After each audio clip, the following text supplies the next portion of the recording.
Vamos a hablar del cese que ha realizado el director del consorcio de la coordinadora de departamento, que ha suscitado las críticas de dos grupos municipales, de Izquierda Unida y Partido Popular, por nombrar a su mujer como responsable de este departamento. Vamos a hablar también de la respuesta que ha hecho Raquel Bravo, a la acusación pública, a la Fiscalía, que le solicita 2 años de prisión por un delito de prevaricación contra el medio ambiente. Y vamos a hablar, como no, de la moción de censura, entre otros temas que tenemos reservados para este miércoles. Buenas noches, bienvenidos a este espacio de En la Picota, en Televisión Extremeña. Nos asomamos a la ventana de la actualidad y la pasamos por el tamiz de la opinión. Hoy están con nosotros Juan Viera. Buenas noches, ¿cómo estás? Hola, buenas noches, estupendamente. La semana pasada no te tuvimos. ¿Todo bien con los estudios de bien. y con la selectividad? Sí. La EBAU, que es como se denomina ahora. Una nueva etapa que comienza el muchacho y que comienzan los padres también, aunque bueno, que recomenzamos nuevamente. Yo lo he dicho ya en más de una ocasión, pero me reitero que en educación os vais a quedar, los profesionales digo que estáis en educación sin siglas, con tantas siglas entre las abreviaturas de las leyes orgánicas de educación y los cambios que se producen en educación. No va a haber ya siglas para poner, ¿eh? Es un nombre, son unas siglas que se supone pasajeras, de transición. A ver qué queda, ¿no? ¿Y cuánto dura? A ver qué... Antonio Vélez, buenas noches, ¿cómo estás? ¿Cómo llevas el calor? Bueno, pues entre estas ecuatoriales noches tan... En fin, las prefiero al frío siempre, pero hay que reconocer que está haciendo mucho calor. Pero bueno, hay que aguantar el cuerpo. Estamos en Extremadura, Domingo Hidalgo. Buenas noches, ¿cómo estás? Así bien, pues muy bien. Y las temperaturas altas, me refiero, son esta noche, el pan nuestro de cada día. Esta noche vamos a tener marimorena y un fin de semana también pasado por como un huevo cocido, muy calentitos. Y en cuanto al cambio de nombre, en esta nación siempre lo han hecho, además ha sido muy característico de estos pedagogos que han llegado a la enseñanza a bajo mínimos, bajo tierra prácticamente ya, estamos por bajo, no ya del nivel, sino estamos bajo el nivel mínimo. Pues lo que hacen es seguir avanzando hasta la derrota final, cambiando de nombres las cosas, por supuesto, haciendo lo mismo con diferente nombre, pero con mucho menos nivel. Forma parte del compendio de estos grandes pedagogos que han destrozado la enseñanza y han creado un adoctrinamiento atroz en nuestros niños y jóvenes. Bueno, vamos a empezar hablando del consorcio, porque el director del consorcio de la Ciudad Monumental de Mérida cesó. Ayer por la tarde tuvimos conocimiento a la coordinadora de Departamento de Documentación tras las notas de prensa emitidas por Izquierda Unida y Partido Popular, en el que le pedían explicaciones por el nombramiento de su mujer. El consorcio defiende mediante un comunicado la experiencia acumulada de 14 años en la publicación de varios libros y medio centenar de publicaciones que la coordinadora tenía en su haber. En cualquier caso, señala que se ha cesado porque para algunos la capacidad profesional no parece ser, dice, lo suficientemente importante. También apuntan que la reestructuración de los cargos llevada a cabo tanto por el director como la establecida por la modificación en los estatutos del consorcio ha supuesto una rebaja ostensible del coste económico. Por otro lado, el Partido Popular de la capital ha señalado que tiene conocimiento de que la gerente del consorcio, Carmen Trejo, podría haber favorecido la firma de diversos contratos con su hermana para la prestación de servicios a esta entidad. Respecto a estas declaraciones, el consorcio dice que se realizó un contrato de servicios para ayudar en la gestión de los programas mecenas y eméritos. Se solicitaron 3 presupuestos y se aceptó la oferta más económica, y que fue la empresa adjudicataria la que decidió contratar a Elena Trejo, que no tiene, dice, ninguna relación contractual con este ente. Esta es la historia. Ayer hablamos y la iniciamos.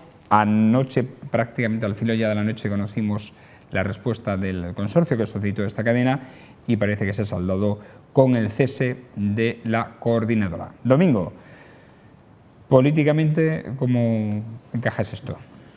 ¿Qué lectura sacas, digo? La primera en la frente, empiezo yo, con mucho gusto. No hay problema.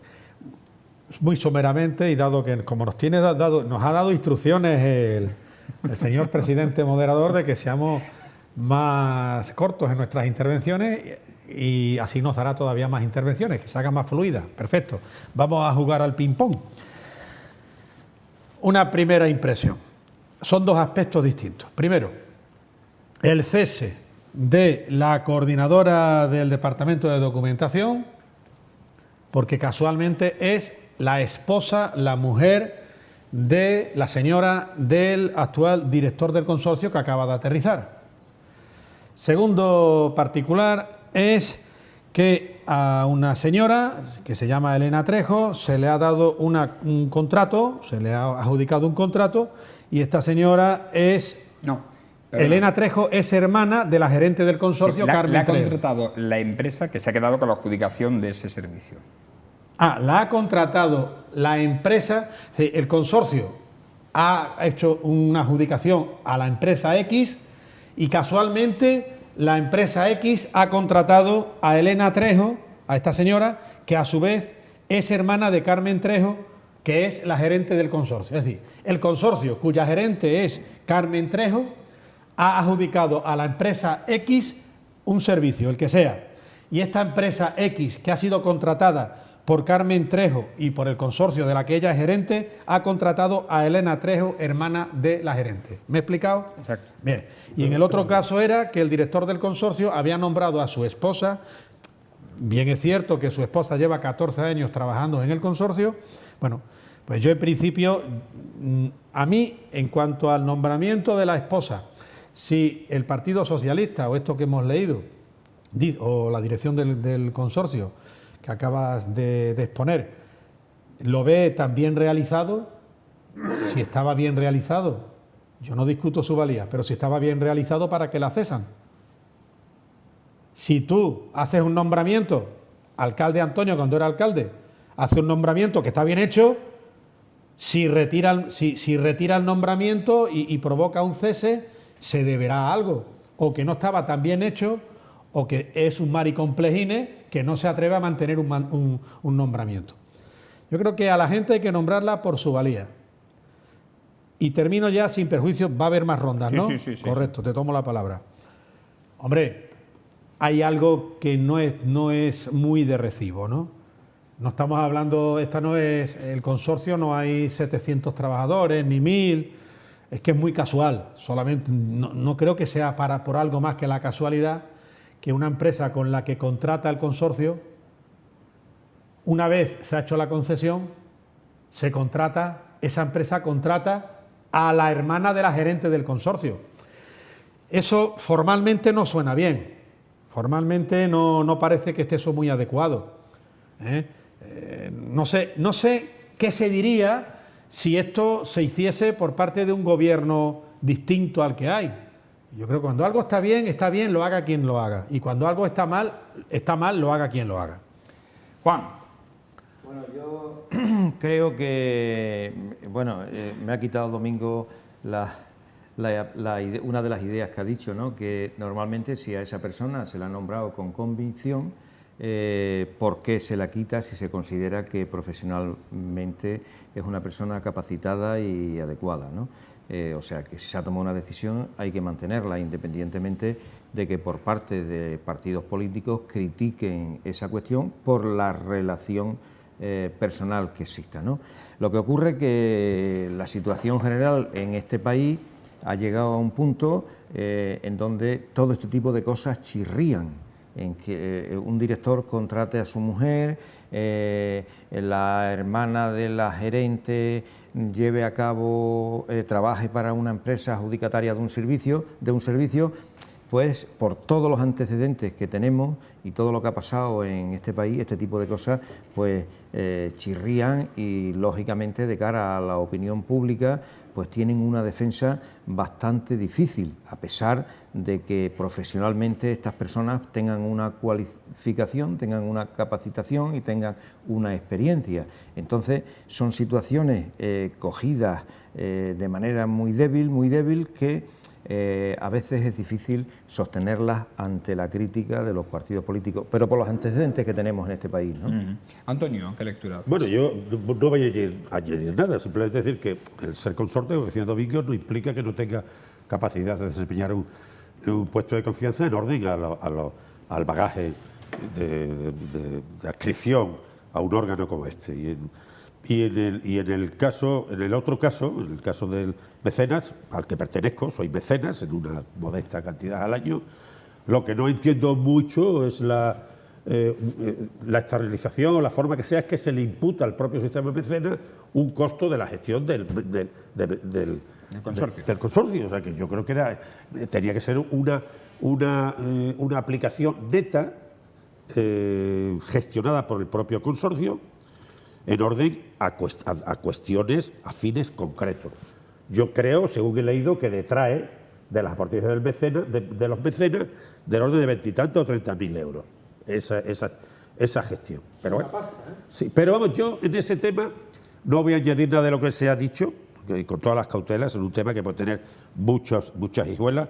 Sí voy a decir una cosa que me preocupa, y es que siendo Mérida, supongo que en otras intervenciones podremos aportar más cosas, pero muy a vuela pluma decir que el consorcio, que es un elemento, debía ser un elemento instrumental. Ha habido otros sistemas instrumentales a lo largo de la historia, comisarios, consejeros, patronato, en fin, órganos de desempeño de unas gestiones respecto del patrimonio meritense desde la longitud, la profundidad de los tiempos, en orden de inversiones exteriores en su mayor medida. Y ahora un consorcio que para mí me preocupa, que siendo Mérida lo que es, ese brutal, enorme niño dormido en los brazos de un gigante que dijera Larra, Mérida está el yacimiento arqueológico, los dos foros, Mérida es un gigante inmenso, el factor sorpresa, es decir, la arqueología meritense, con una definición correcta de conjunto histórico y arqueológico, es de tal calibre que lo que debía ser instrumental, el consorcio, se ha convertido un poco en estructural, se ha convertido al final en una estructura administrada, que en su mayor parte vive o se mantiene de las entradas a los monumentos.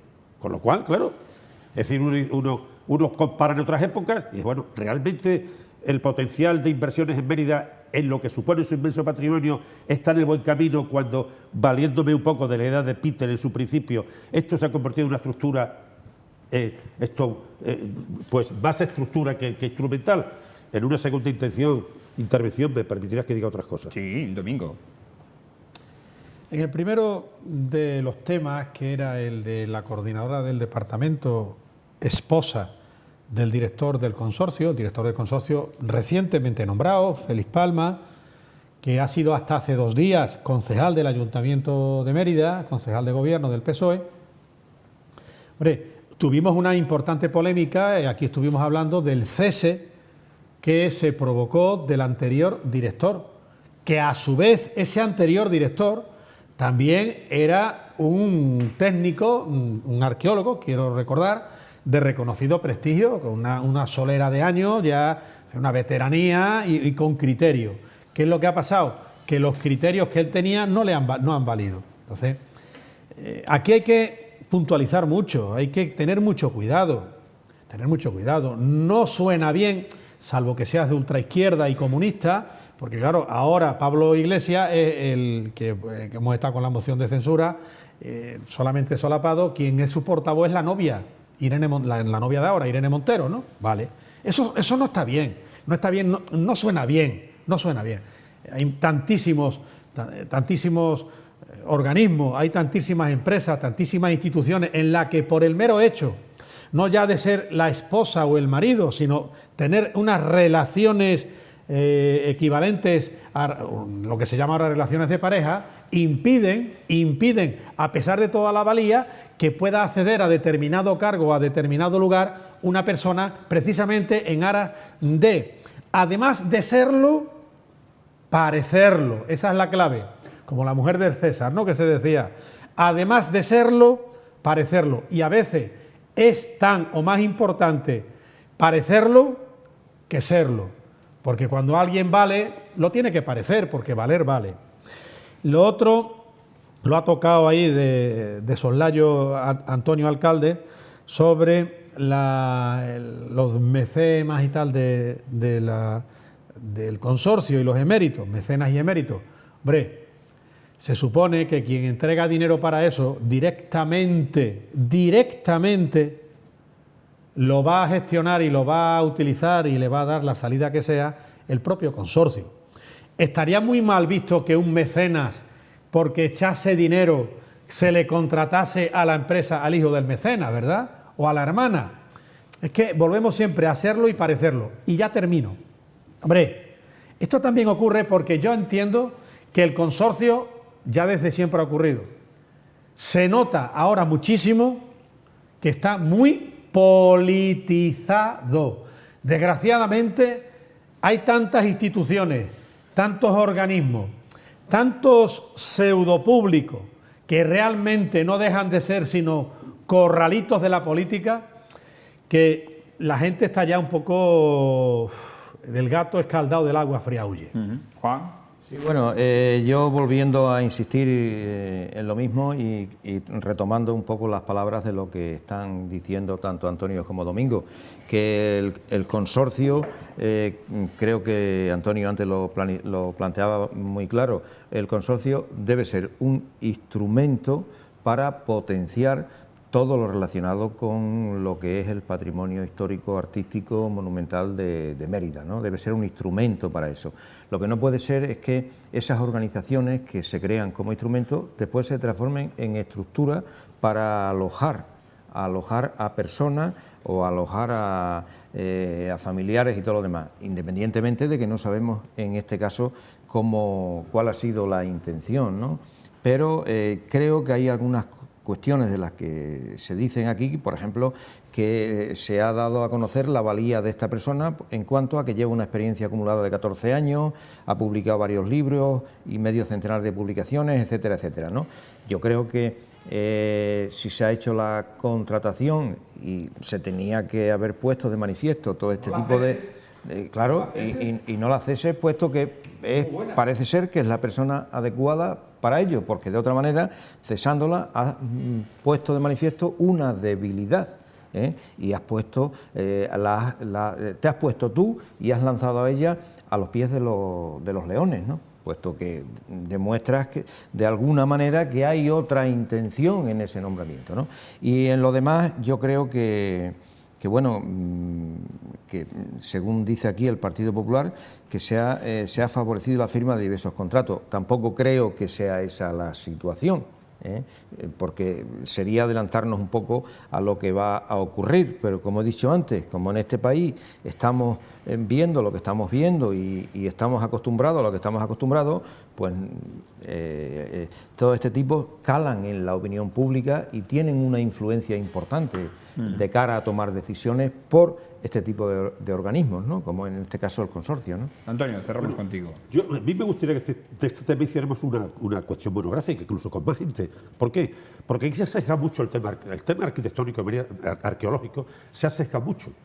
Y se ha personalizado demasiado, y me parece injusto, porque aquí ha habido muchos actores, desde don Álvaro Figueroa, conde de Romanón, que sin él, su actuación que dobló el brazo de los pachecos, los cortinales del Teatro Romano, estarían cubiertos de viviendas, porque fue él quien decidió, como ministro de Instrucción Pública y Bellas Artes, aquella decisión de los poderosos pachecos, presidente de Diputación, alcaldes, unas liberales, por cierto, no eran conservadores, pero había poca diferencia en la alternancia, en la restauración economista. Pero, y en otros momentos, en la declaración del 73, en la declaración de Mérida, Conjunto Histórico Arqueológico, que recurre al Ayuntamiento hasta perderlo en el Supremo, con lo cual había una cierta intencionalidad bastarda de identificar a los romanos como una especie de impedimento para que Mérida creciera.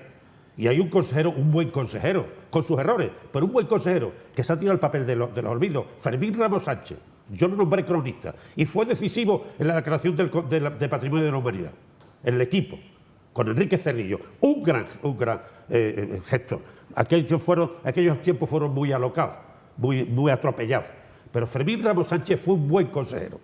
Se quedó una estructura... Consejero de Bellas Artes. De Bellas Artes, de expropiaciones. Lo sustituyó Ruma Casilla, cuando ganó el PSOE las elecciones. Y Ruma Casilla, terminamos las últimas expropiaciones de las últimas decisiones a finales de los 80, mediados de los 80, con la cabecera del circo romano, del hipódromo. por la zona de Cabo Verde, San Lázaro, todas las expropiaciones que hay fueron muchísimas lo que se expropió allí. Como se expropiaron antes las murallas, la Casa de los Jamones en el Rastro, toda la zona del restaurante romano de Mariano Rivero. En fin, aquí hay una serie de cuestiones que no se pueden perder de vista, porque el patrimonio en Mérida, el patrimonio romano, es de una densidad tremenda. Y entonces hay que enfrentarlo. Cuando se transfieren las competencias en el 86, Mérida es el que compone el 99% de lo que se ha gastado en las murallas Boban en Badajoz, en Medellín, en Capela, perdón, en Regina, en Cáparra. Mérida vive de sus entradas y de 300 y pico mil euros que da la Junta. Y Mérida es un problema. Yo sigo defendiendo, y lo digo públicamente, que Mérida tiene que volver el patrimonio de Mérida, el patrimonio romano de la vieja capital de la Lusitania, la capital más occidental del imperio y con dotaciones como tiene Roma, debe pasar al Estado, porque desde que se transfirió se ha diluido el potencial que Mérida tenía, porque en los juegos de campanario, y no tiene la culpa ni Félix Palma, ni Miguel Alba, ni Javier Jiménez, ni el presidente, no, es que es otra historia. Y una historia que trasciende a lo puramente regional, que es patrimonio de la humanidad también, no por razón del consorcio, sino porque otros lo gestionamos políticamente y porque Mérida tenía peso específico para hacerlo.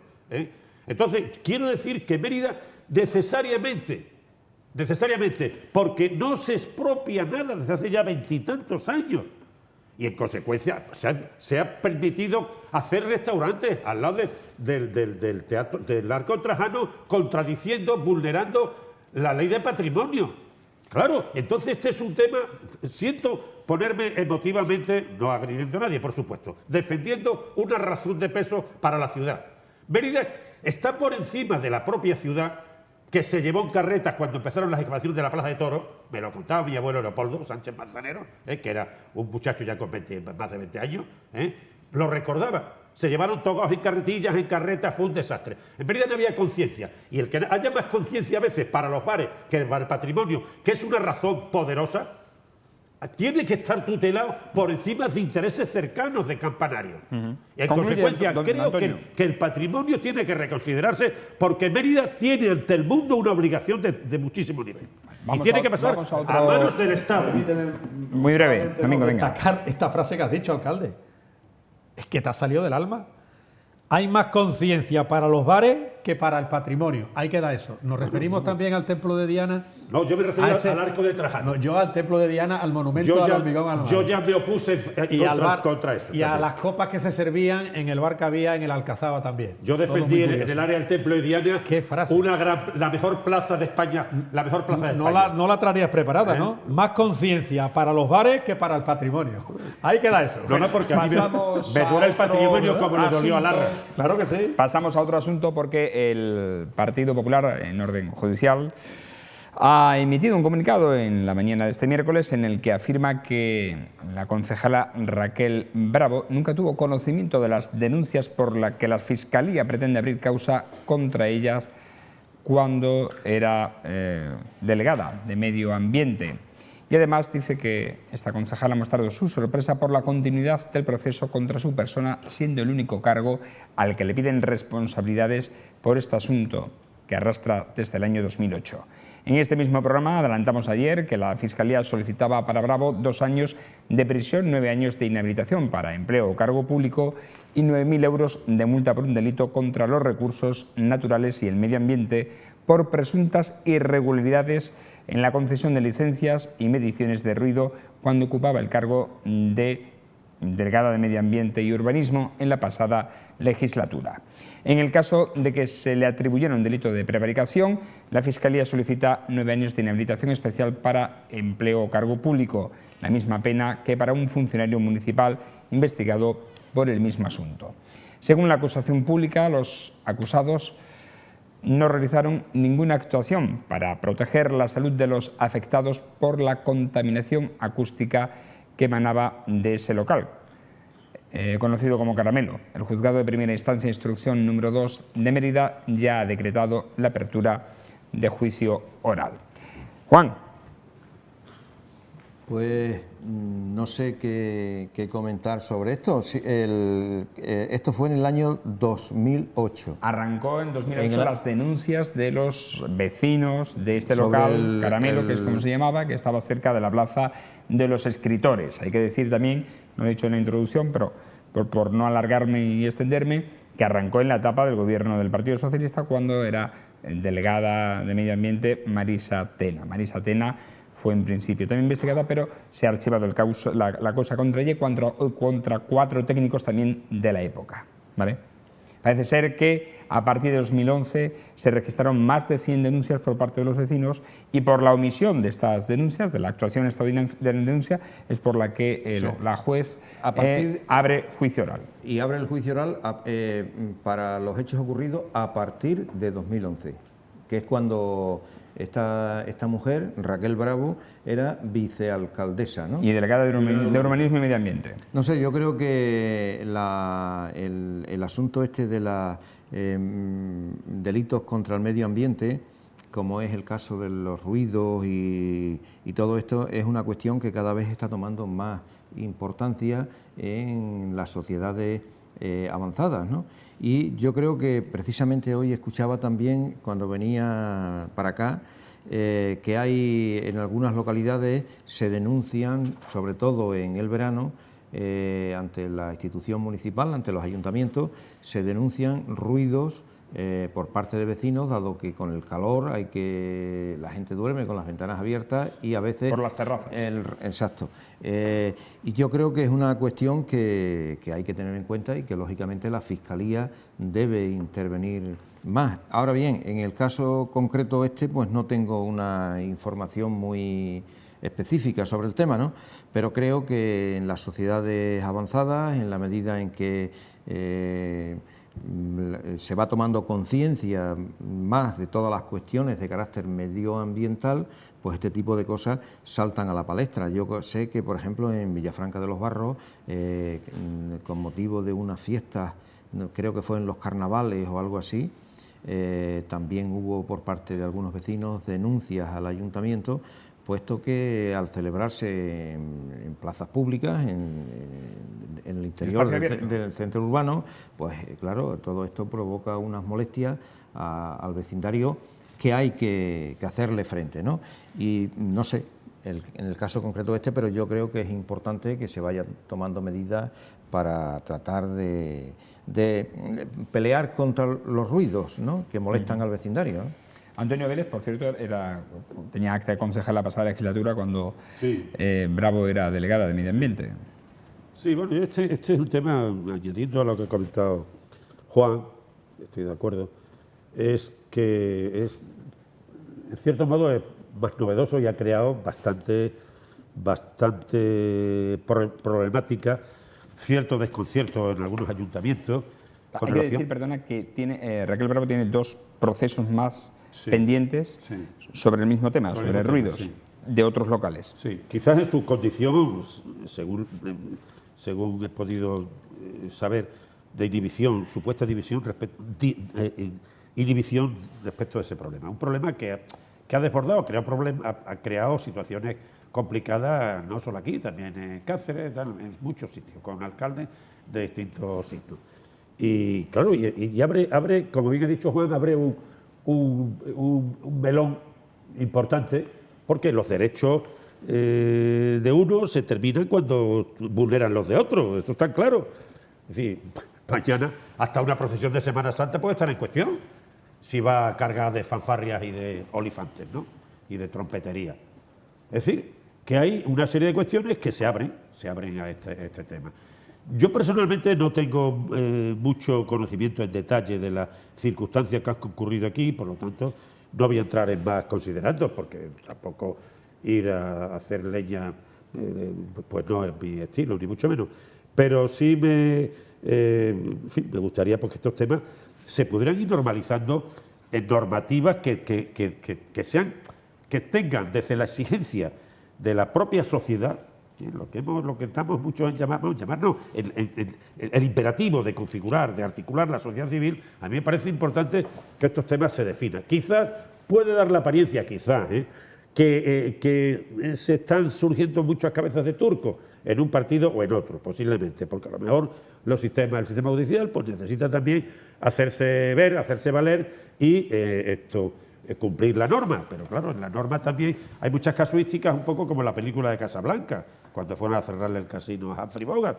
Oh cielos, me he enterado que aquí se juega, le dijo el gendarme francés. Pero no es el caso, bien lo sabe Dios. Yo estoy más preocupado siempre por esas cuestiones, lo que ha podido suponer permitir abrir un restaurante narcotrajano, permitir en los monumentos hacer una agresión en corto contra la ley de patrimonio, ciertas cuestiones. En la casuística del ruido, hombre, yo quizás cuando era alcalde tengo que decir que hubo muchas historias, muchas revisiones y hubo muchas mediciones continuamente y muchos mareos, tengo que reconocerlo, pero nunca nos inhibimos. Lo que pasa es que a lo mejor en muchos casos no pudimos dar la respuesta que se pretendía, pero tampoco se fue tan virulento. Ahora hay una casuística social de mucha más demanda, pues normalícese y generalícese para homogeneice, o sea, de forma homogénea para todos, ¿no? Y por supuesto, en el procedimiento, pues. Domingo. Con todo el respeto a los jueces, claro. Domingo, ¿qué opinas? A ver. Todo esto es producto de una permisividad y, sobre todo, una contradicción entre los dichos y los hechos. Hay una cosa que es la base de todo esto y es la colisión grave que hay entre, lo ha comentado antes el bueno de Juan, entre el derecho o el ocio y el derecho al descanso. Esa es la gran colisión, la gran colisión. Y ha habido una cierta permisividad obligada de otra parte, en la cual a nadie le agrada tener debajo de su casa un bar de copas. A nadie. O si no, que levante la mano de cualquiera de las personas que nos estén viendo en esta humilde cadena de televisión local y no tan local, que levante la mano a quien le gusta tener en los locales de su casa un bar y una terraza. Pues a nadie. ¿A quién le gusta tener debajo de su casa o en los aledaños el botellón? A nadie. ¿Por qué? Pues porque pasa lo que pasa. Colecciones de meadas en la calle, ruidos, voces, comportamientos inadecuados, broncas, en fin, lo que ya todos conocemos que no hay que describir más. ¿Qué ha sucedido aquí? Yo no sé en este caso concretamente lo que ha sucedido. Yo conozco de oídas un caso parecido. Y es que hay vecinos que son insistentes en, por cierto, debiéramos hacerlo todos los vecinos, insistentes en lo que es la reclamación y defensa de sus derechos. Y si hay vecinos que continuamente están presentando denuncias, ¿a quién? Si va a comisaría no le van a hacer ni caso, porque le van a decir que eso no es materia de juzgado, de penal. Si van al ayuntamiento, en el ayuntamiento le toman nota y ahí empieza el baile. Si se empiezan a acumular denuncias y por las razones que sea, esas denuncias se empiezan, insisto, a amontonar y no se le da, según el criterio de los denunciantes, el trato, no ya de fondo, pero sí de forma, es decir, se consideran que no se les hace caso, empieza lo que es la estructura piramidal y habrá que investigar de la persona que lo recibe de registro de entrada, qué ha hecho con esa denuncia, si se la ha llevado al jefe de sección, al jefe de negociado, al jefe de servicio, se lo ha llevado directamente al concejal, al vicealcalde o se lo ha llevado al alcalde directamente. Y empieza ya, si se transmiten, se repiten en el tiempo tanto las denuncias como la aparente pasividad de la administración local, del ayuntamiento, pues con todo el derecho del mundo, una persona que se siente afectada en algo tan increíble como el no poder descansar, es que eso, el que lo haya vivido, tiene tela marinera. Tú has comentado antes, evidentemente, menos mal que la Semana Santa en ese sentido dura una semana, porque si todos los días del año pasaran 7 procesiones por la puerta de nuestra casa, pues ni por esa, o sea que tampoco. O sea, el sentido común hay que aplicarlo. Por eso el ruido de la feria, se admite el ruido de la feria, pues eso, lo que es la feria, y los fuegos artificiales de la Marti y de la feria son cuando son. Si fuesen a diario sería inaguantable. Entonces, dentro de esa anormalidad, cuando alguien no se ve tutelado por el ayuntamiento, por la administración, evidentemente se va a un tribunal, a una denuncia penal, y se habla de hechos de 2008, claro. ¿A quién le va a asustar la lentitud, primero de la vía administrativa, hasta que el ayuntamiento hace o deshace o deja de hacer, y después ya se va a la vía penal? Ya sabemos que la casa de la última palabra, es decir, los juzgados también se toman sus tiempos para dictar sus resoluciones. A mí no me asusta que esto sea de 2008, pero bueno, ojalá, y yo lo lamento en lo personal, pero a veces creemos que no van a pasar las cosas y pasan. Estamos ante una acusación del fiscal. Juan. Yo creo que lo que ha dicho Domingo, hay una cuestión que es fundamental, y es la permisividad que por parte de los órganos gubernamentales, de los ayuntamientos, han consentido en el tema este. Y a veces también porque los vecinos han sido sufridores y han aguantado hasta, digamos, el final, ¿no? Y cuando se ha empezado a insistir, empieza el problema, que es la colisión entre el ocio, el descanso y el negocio, porque a veces te dicen, ¿cómo vamos a cerrar esto? Solamente las fechas, en 2008 empiezan las denuncias y han acabado en 2012, 2013, que es cuando ya se denuncia, se presenta la querella formalmente, ¿no? Es decir, que son muchos años aguantando, ¿no? En el tipo en este tipo de asuntos, pues de conflicto, está la colisión entre el ocio, la diversión, tal, el descanso, el derecho al descanso de los vecinos y tal, y el negocio. Porque a veces cuando hay bares o locales que producen mucho ruido y tal, el argumento de cara a la opinión pública, hay un grupo de vecinos, 3 o 4 vecinos que sufren esas consecuencias, el ayuntamiento interviene y por parte del negocio la utilización que se hace, el argumento que más se utiliza es que se emplea a gente. O sea, es un negocio que da trabajo, que crea 2 empleos, que cómo se va a cerrar esto y todo lo demás. Y es una colisión en donde creo que las autoridades deben actuar con contundencia, puesto que hay una normativa sobre ruido, y lo que hay que hacer es ponerla en práctica, y punto. Antonio. Sí, no, un poco con lo que decía Domingo, estoy de acuerdo con lo que ha planteado y lo que ha dicho Juan, totalmente de acuerdo, claro, porque ha habido casos y hay casos concretos que conocemos que son verdaderamente dolorosos para las familias que están sufriendo un problema. Y cuando puede haber una aparente dejación en cuanto a aplicar neutralmente, asépticamente una normativa, pues claro, eso puede ser problemático, porque está perjudicando a personas concretas que llega un momento que no tienen otra salida. Es decir, eso es el problema. O sea, si pudiera haber, porque efectivamente hay nuestro país, nuestra sociedad es muy tendente a salir, porque es un clima alto, porque tal, por muchas razones, somos muy callejeros, pero claro, hay que compatibilizar. El problema también es cuando puede haber una intencionalidad respecto de un negocio, porque claro, terminamos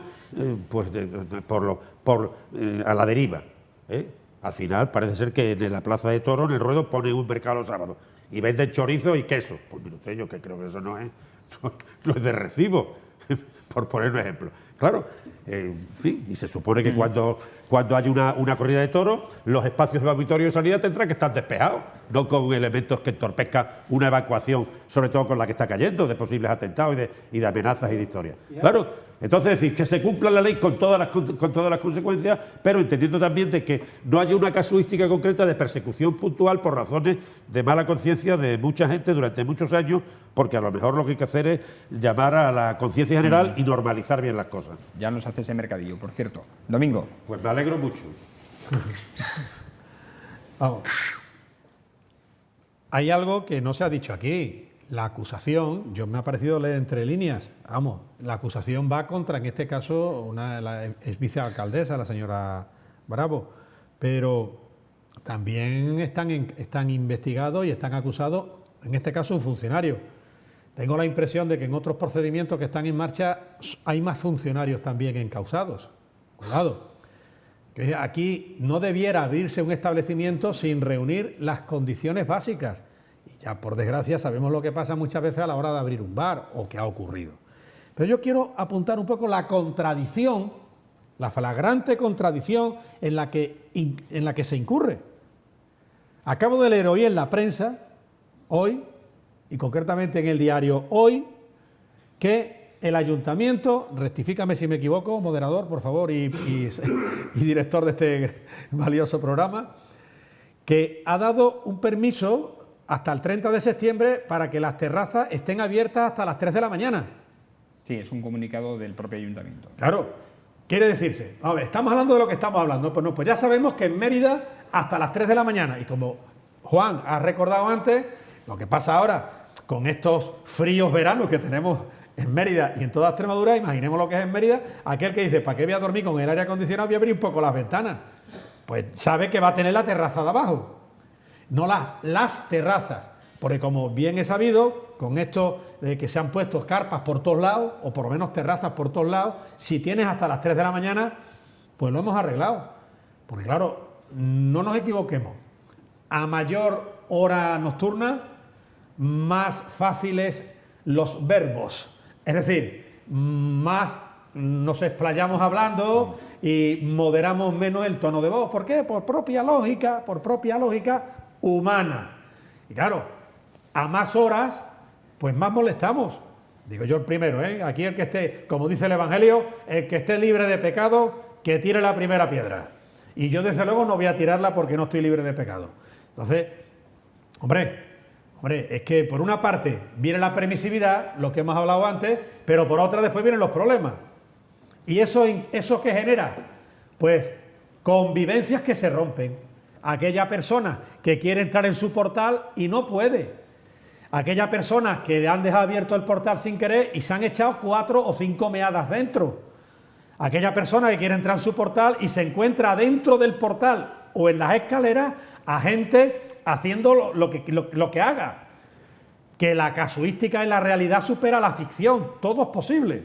Entonces, no nos rajemos las vestiduras ni seamos hipócritas. Bueno, vamos a otro asunto porque desde ayer y hasta hoy se ha alargado el debate sobre la moción de censura presentada por el Grupo Unidos Podemos. El nuevo portavoz del PSOE, José Luis Ábalos, tiende la mano a Podemos para construir mayorías alternativas, dice, para quitar del gobierno al PP. El presidente de Ciudadanos, Rivera, en su exposición en el debate, centró su discurso en criticar el proyecto de Podemos, definiendo en una idea lo que es a su juicio el proyecto de Pablo Iglesias para España.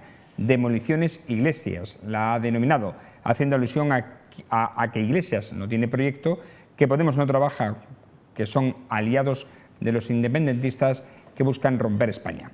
Por su parte, Iglesias ha destacado la contradicción de Ciudadanos cuando se presenta como adalid de la regeneración y, sin embargo, dice, votó la investidura del partido más corrupto de Europa. Razón por la que el líder de la formación morada le ha negado que pueda enarbolar la bandera de regeneración y anticorrupción. Desde el PP, el portavoz Rafael Hernando ha espetado a Iglesias que tiene que asumir su frustración porque nunca será presidente de gobierno. Buscamos las reacciones al debate de esta moción que, como se prevía, no ha prosperado. Ha contado con 82 votos a favor de Podemos, Esquerra Republicana y Bildu, 97 abstenciones de PSOE, PDeCAT, PNV y Nueva Canaria y 170 votos en contra de PP, Ciudadanos, Unión del Pueblo Navarro, Foro Asturias y Coalición Canaria. Antonio Vélez. Bueno, yo que creo que el tema la intención está muy claro, o sea, la moción no podía prosperar.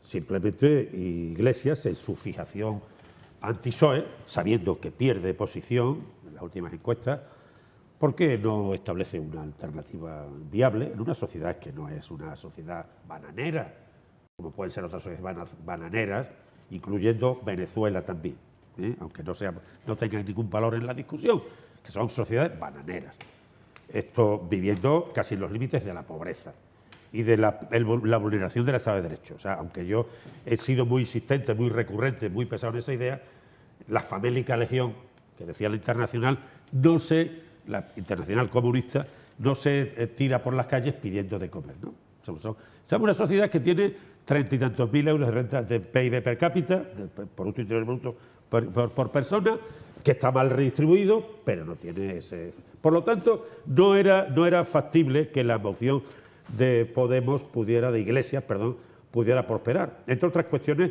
porque su intencionalidad era otra.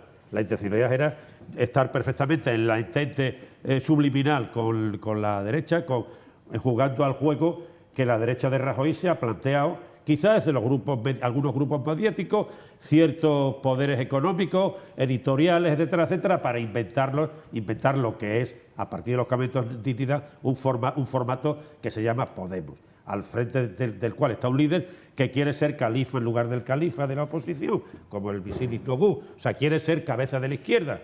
Y claro, yo en ese sentido estoy absolutamente sorprendido, porque cierto juego en la situación de previsibilidad que tenía el PSOE era maniqueo, era tribalista, era demagogo y era sobre todo malintencionado. Es decir, el PSOE ha tenido un líder, ha tenido un buen portavoz, evidentemente, pero le faltaba un líder. ¿Por qué el PSOE? Pues porque en el fondo la alternancia del modelo, el segundo modelo que se reinventa o se restaura en el país después del de Cánovas, o sea, la segunda restauración borbónica, es un modelo básicamente bipartidista por razones de la propia idiosincrasia de este país, que es un país acostumbrado a hacer banderías y tirar los santos al río, luego sacarlos, limpiarlos y ponerlos otra vez en los altares. Un país, en cierto modo, basta leer a Américo Castro, a Valle Inclán para saber, entre otros, para saber qué es este país en muchas cuestiones. Por lo tanto, vuelvo al hilo. Es decir, el modelo realmente alternante se lo cargó el propio Partido Popular, el propio Rajoy, con el planteamiento de encastillarse en su castillo, en su guarida, en su despacho, cuando salieron los primeros papeles de Bárcenas. Ahí se tendría que haber dado, y el propio monarca tendría haber decidido en su papel de árbitro y moderador la situación. Lamentablemente no ocurrió, y estas son las consecuencias. Ahora bien, yo creo que lo único que ha pretendido Pablo Iglesias ha sido ser la cabeza de la izquierda. Ahí es donde el PSOE tiene que posicionarse en su realidad de interrelación sociológica con el país. Esa es la segunda parte que me gustaría hablar. Pues hablaremos después en la siguiente ronda. ¿Ha sido moción contra el PP o moción contra el PSOE? Sí, Juan. Bueno, yo creo que inicialmente la moción se presentó, había poca confianza en ella, de alguna manera se tomó un poco, no a pitorreo, pero bueno, de una manera débil mediáticamente, pero que los casos de corrupción y las últimas actuaciones que han sucedido en la judicatura española han acentuado el interés por la moción de censura. Yo creo que, ya yendo en concreto a la moción de censura, desde mi punto de vista, creo que la intervención de Irene Montero fue estupenda, hizo una descripción completa de los problemas que tiene actualmente el Estado español, gestionado por el Partido Popular, mostrando los diferentes casos de corrupción, las causas, sus circunstancias, y creo que fue una intervención muy completa. El hecho de que Mariano Rajoy saltase a la palestra a responder a Irene Montero subió de tono la moción de censura, le dio un rango que no se esperaba, puesto que la experiencia que había tenido el Partido Popular en la moción de Madrid, de Cristina Cifuentes, había llevado a una situación que no le había gustado en absoluto. Entonces, el hecho ese llevó a un salto cualitativo en la moción de censura y al mismo tiempo intenta desbaratar la intervención de Pablo Iglesias, creando una polarización que en cierta medida viene a reforzar las primeras intenciones de Podemos. Por un lado Podemos y por otro lado el Partido Popular. Y esa es una de las cosas que intenta Rajoy cuando sale a responder a Irene Montero, crear esa polarización entre Podemos y PP, porque eso lo que provoca es una unidad dentro del Partido Popular, unidad no solamente a nivel de diputados, de cargos políticos, etcétera, sino a nivel electoral. Bueno, y creo, resumiendo ya finalmente, creo que el hecho de que se presentase la moción de censura ha dado opción a que en el Parlamento español haya ocurrido y haya mostrado un interés a la población que hacía tiempo que no se demostraba. Y es un debate democrático sobre la política que se hace en este país. Domingo. Bueno, políticamente ha sido una moción de censura muy inoportuna con respecto a los intereses del propio Podemos. ¿Por qué ha sido inoportuna? Porque la plantearon antes de las primarias del Partido Socialista, en la que resultó ganador aparentemente contra todo pronóstico Pedro Sánchez, con lo cual ahí ya se quedó totalmente descolocado Podemos. Y digo también que ha sido inoportuna políticamente porque lo que le han hecho ha sido una campaña de imagen al presidente del Gobierno, a Mariano Rajoy, que no se la esperaba y que le han dado la oportunidad de lucirse. Quien realmente se ha lucido en el Parlamento ha sido Mariano Rajoy en las contestaciones que les ha hecho.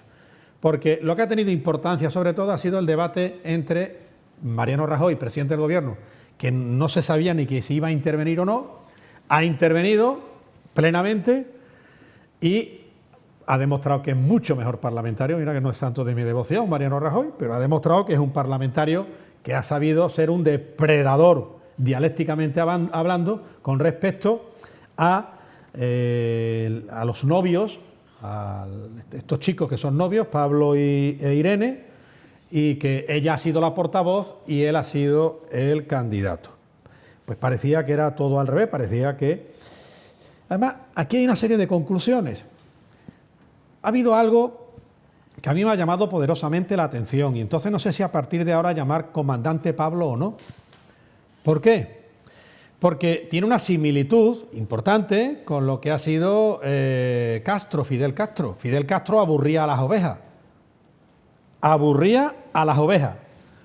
Aquí entre la pareja de novios se han tirado 5 horas y media. 5 horas y media de pestiño, que cualquiera aguanta eso.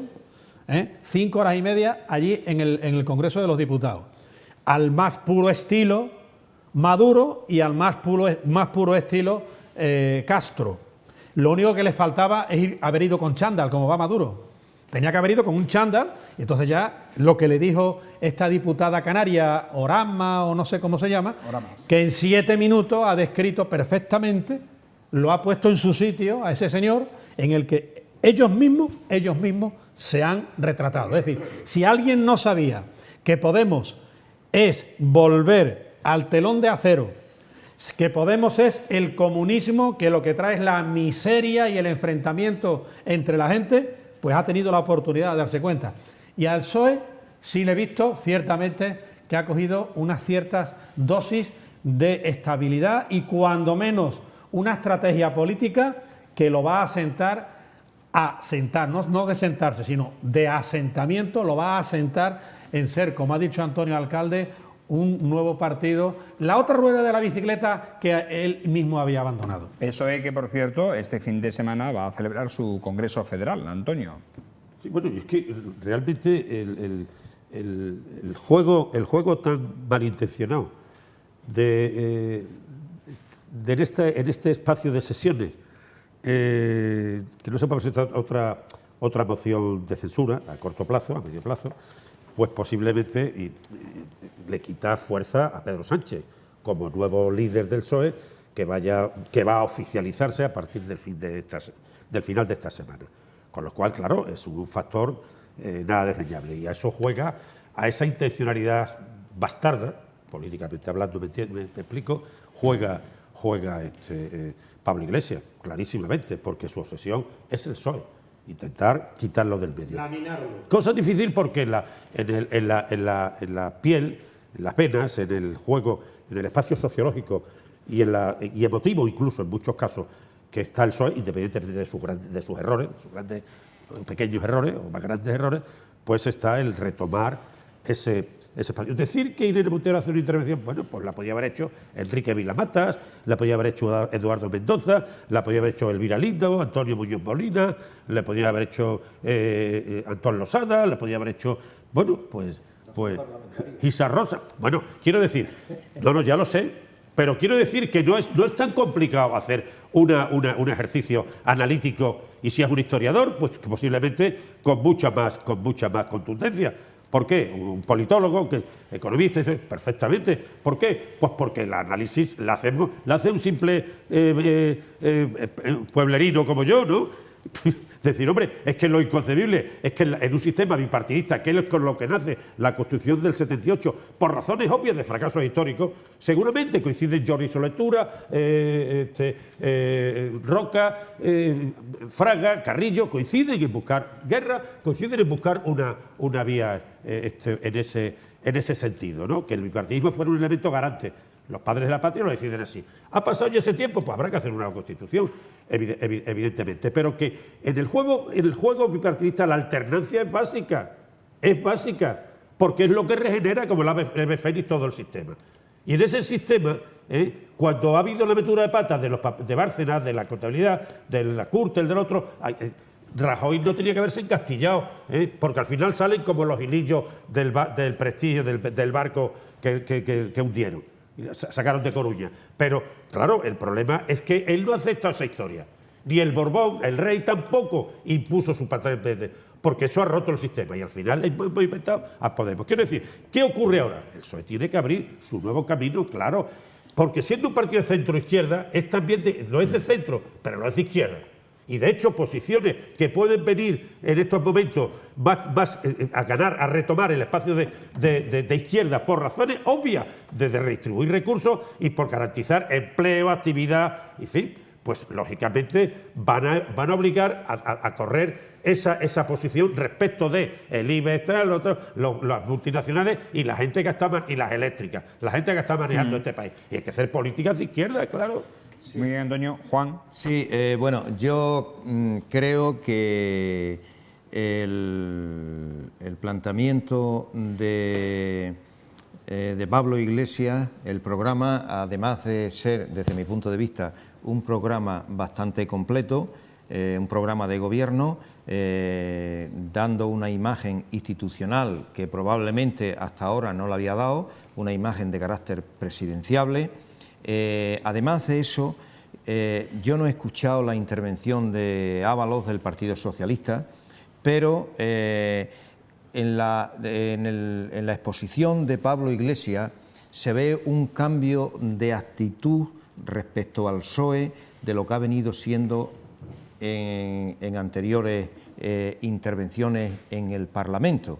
Si miramos al detalle y escuchamos detenidamente la intervención de Pablo Iglesias, las referencias al PSOE son de una búsqueda de la alianza. Si en un principio la moción de censura se había presentado con el fundamento que habéis comentado antes, con los argumentos de quitarle al PSOE el liderazgo de la izquierda, etcétera, etcétera, destruir al PSOE, yo creo que Pablo Iglesias está entrando en una línea, por llamarla, de errejonista, en una línea de Errejón, en el sentido de buscar, de tener la convicción de que el Podemos está ahí y el Partido Socialista está ahí. Y la única manera de llegar al gobierno, de echar a Rajoy, es con una alianza entre las izquierdas, una alianza de Podemos y una alianza del PSOE. Y esa es la opción que puede permitir echar al gobierno del Partido Popular de las instituciones. Y eso, si lo escuchamos detenidamente, la intervención de Pablo Iglesias comienza a lanzar una mano al Partido Socialista.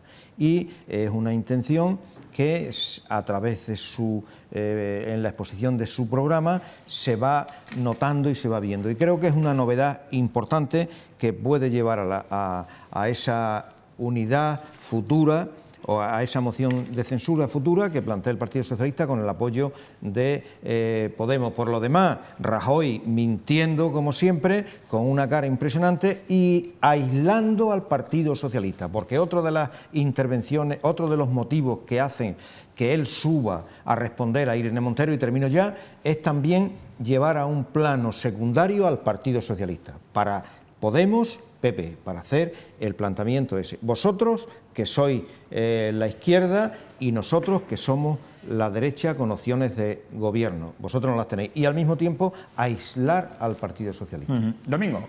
Muy brevemente, en lo que se refiere a este tema político, lo que ha venido buscando Podemos y busca Podemos del PSOE es vasallaje. Lo que a mí me encantaría, vasallaje político, y que se supedite. En todo caso, podría ocurrir dentro de lo que es la propia idiosincrasia del actual PSOE, con este Pedro Sánchez, que me temo que a lo mejor históricamente quiere parecerse más a Juan Negrín que a Julián Besteiro, no quiere saber nada ni con Prieto, ni por supuesto con Largo Caballero. Desde luego, en su caso sería Podemos quien debiera apoyar al PSOE. Pero yo voy más allá y ya sí que termino este tema político. En tanto en cuanto en esta nación española no pueda hablarse de, ante situaciones difíciles, si no gobierno de coalición, sí acuerdos puntuales para la gobernabilidad y el mantenimiento del sistema constitucional español entre PP y PSOE, no vamos a ningún sitio. Y ahora me voy a tomar la libertad, director, además me gustaría que abriéramos esto de vez en cuando, ¿no?, de pequeñas cositas de Mérida que uno va viendo, ¿no? Hay algo que es impresentable, por ejemplo, como en la casa del anfiteatro, la casetilla esté cubierta con un tejado uralita. Primero, la mala impresión. Segundo, lo que significa la uralita. Es que el consorcio, que hemos estado hablando de tanto del consorcio, todavía no le ha dado tiempo de quitar ese tejado tan impresentable en la casa del anfiteatro que está a la vista de todos, y aunque no estuviera a la vista de todos, podría predicar con el ejemplo del consorcio. Repito, los pasos de cebra en la barriada de Santa Catalina con el Instituto Albarrega, eso es un galimatías, que no cuesta tanto poner unos pasos de cebra. Igual, ¿Pasos de cebra elevados te refieres? No, pasos de cebra, pintarlo. Que no están pintados. Vale. En la parte del puente que da a el Instituto Albarrega, ahí no, está por los laterales, pero no en el propio puente. O sea, todo hecho en contra de los peatones, y eso es zona de paseo. También pasos de cebra inexistentes en la calle Teniente Fromesta, ahí en lo del antiguo cuartel. No hay pasos de cebra, donde hay una clínica dental en el parque de abajo y demás. No lo hay para poder cruzar. ¿Al parque te refieres? ¿De la clínica es al parque? Sí, de la clínica no, a enfrente. Tú vienes andando por la calle Santa Lucía y si quieres pasar desde ahí por el pequeño acerado que hay, que ya aparcan los coches, sí. Si quieres pasar a la clínica dental, ahí no hay paso de cebra. Pero es que después, el paso subterráneo que hizo aquí Antonio Alcalde de la avenida de Juan Carlos, ese paso subterráneo debiera estar bastante mejor iluminado, ¿eh? Allí hay luces que están sin encender, estarán fundidas. Eso, y además que es un paso increíble de gente, de peatonal, es el contacto de dos arterias de la ciudad. Y por último, en la calle también Teniente Fromesta, hay muchos baldosines del acerado, del único acerado que hay, yendo hacia el hipódromo a la izquierda, el único acerado que hay, los baldosines están muy levantados en muchos tramos. Por cierto, perdona, no nos da tiempo, pero al hilo de lo que comentó también Domingo la semana pasada sobre las terrazas y la ocupación de la vía pública, nos han enviado una fotografía en la calle Teniente Torres de un bar, un restaurante que es imposible pasar, que ha ocupado toda la... Ciertamente esa calle es semipeatonal, solamente pueden pasar residentes, ¿no? Pero han ocupado toda la acera e incluso los volardos que separa la acera, que está en plataforma única de la calzada, sí. Este local ha puesto unas lamparitas, o sea, las ha aprovechado como parte del mobiliario decorativo. Es que eso debe ser muy moderno y muy progre, quizás, ¿no? No lo sé. Yo simplemente es una cuestión puntual, ¿no? Negrín está ya, Juan Negrín está más que rehabilitado. Lamentablemente fue muy maltratado en su momento. Y era un intelectual muy serio. Las circunstancias en aquellas fueron las que fueron. Pero volviendo al hilo, yo creo que el PSOE tiene que, necesariamente en base a las propias encuestas, tiene que recuperar su espacio desde la izquierda posible, desde el socialismo posible. Aquí estamos hablando, sí que lo más revolucionario para algunos en este momento en este país es el reformismo. Lo que antes era la utopía era una especie de revisionismo ridículo y de una cuestión anacrónica y casi fascistoide. Hoy el reformismo tiene su valor en una sociedad como la nuestra. Y el PSOE tiene que ocupar ese espacio de izquierda necesariamente. A nivel local también. A nivel local hay que hacer políticas para el común, lo público. Es decir, si la Plaza de España es una zona verde, porque es una zona verde en el plan general, y la zona verde no puede tener uso privado de beneficio, una vez que se han tirado esos kioscos, la plaza es del común de los ciudadanos emeritenses, de todos, de derecha, de izquierda, de centro, de todos. ¿Por qué? Por una evidencia, porque hay que respetar la ley, porque eso es del común, porque es zona verde, no es zona comercial. Bueno, pues así terminamos, nos vamos, no hay tiempo para más. Esta picota de los miércoles, gracias a Domingo Hidalgo, gracias a Antonio Vélez, hasta la próxima semana, y a Juan Viera, hasta la próxima semana. A ustedes agradecerles como siempre su atención y les recordamos que estamos en las redes sociales 24 horas al día informando de lo que sucede a nuestro alrededor. Ahí también le emplazamos en Facebook, en Twitter y en YouTube. Y le emplazamos mejor también en TDT, en el canal de televisión, a la picota de los jueves. Será mañana a partir de las 10 menos cuarto de la noche. Que aprovechen la noche descansando, si el tiempo y el calor lo permiten, y que mañana retomaremos una jornada con la vitalidad, si nos deja también las altas temperaturas. Buenas noches, que descansen. Hasta mañana, que sean felices.